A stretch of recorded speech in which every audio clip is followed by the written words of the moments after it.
really hot. Dogs left in hot cars, dogs with dehydration, dogs with burnt pads on the bottom of their feet. The SPCA and vets have seen it all during the current heat wave, and Dr. Mark Vette, who's an animal behaviour consultant, suspects some of us need a bit of a reminder that dogs aren't quite as robust as we think, particularly with heat. Neglect and mistreatment are serious issues, but Dr. Vette says mistakes and bad luck can also be really problematic when the weather is so hot. Indeed, he almost learnt that the hard way himself. I had a misfortune, didn't result in very serious with my little guy Tommy, and he'd slipped into the car through a door that I hadn't noticed, and someone closed the door, and by the time I got to him, he was virtually blacking out, and they start to hyperventilate, and their pupils dilate. They get then they go down, and and slowly the body starts to shut down, because their thermostats are telling them that they're way above what they can deal with. So the most important thing to do with that type of dog straight away is douse them in water. Get them, try and bring their body temperature down through evaporation is the main kind of approach at that time. But it's a slow deterioration, actually it's quite a rapid deterioration from when they start getting heat exhaustion to when they potentially can die. And so it's rapid. The car temperatures are massive when that car's closed, and the same can happen even in a hot room, that's got a lot of sunlight into it, so that's the sad thing. And that point you made about feet, black sand, asphalt, anything like that, dogs' feet will burn, and it's really hot. Take your own shoes off and put your foot on the ground or feel the ground to really know. Because we wear shoes, we don't think about it, and you can literally scorch and burn their feet quite badly.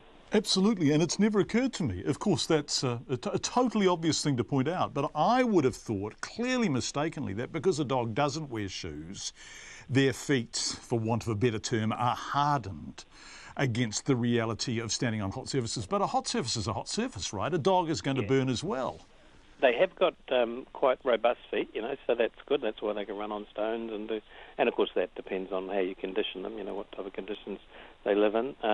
But at the end of the day, you feel those surfaces, and when you're at Muriwai, for example, and you try and get across that sand without your jandals on, you can't. You're gonna burn your feet, and you would burn dogs' feet too. So that they'll show a reaction normally. Some are a bit stoic than others, so take that very clearly that they can't run on that type of surface, and you've got to be more careful about that for sure. Mark, what about working dogs at the moment? And we're hearing a lot of sales are going on, sheep sales in particular, because there's just not the feed for them, which means the working dogs are out. What sort of protection do they deserve? You mean they're out working, or yes. I mean working in the height of the day, for example. Yeah. Well, I mean the good thing about farmers normally is that first of all the dogs are better conditioned to work in high temperatures.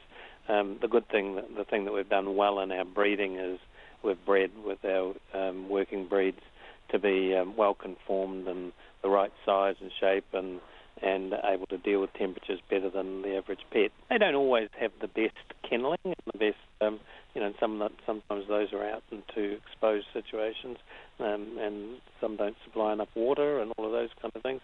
So obviously, those are important whether you're a farmer or not.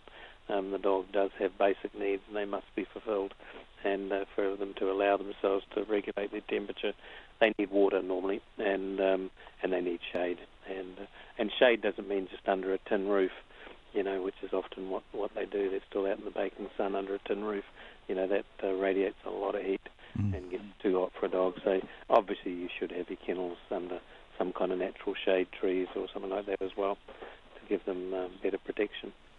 One final question. You're talking about shade, and boy, we've been hearing from a lot of listeners over the past 2 or 3 nights about the conditions stock are in. Are we good enough at providing enough shade for the animals we're farming at times like this?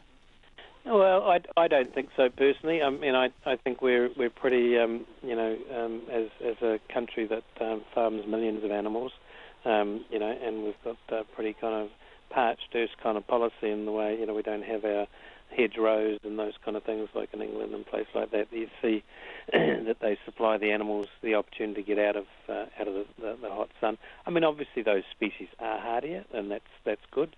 You know, the wool affords a lot of protection on a sheep, and cattle and horses and so on are certainly hardened to the weather much better than we are. But nevertheless, you know, they still shade is important for them, and water is fundamental, obviously. And so, you know, I think the onus is on farmers these days to really start to look at whether they do need to have some sun protection in paddocks, you know, whether it's natural or whether they're building a bit of shelter in the corners of some paddocks. Dr. Mark Vette does in fact think we can do much better with shade for our stock, and that is an issue we will follow up on Checkpoint.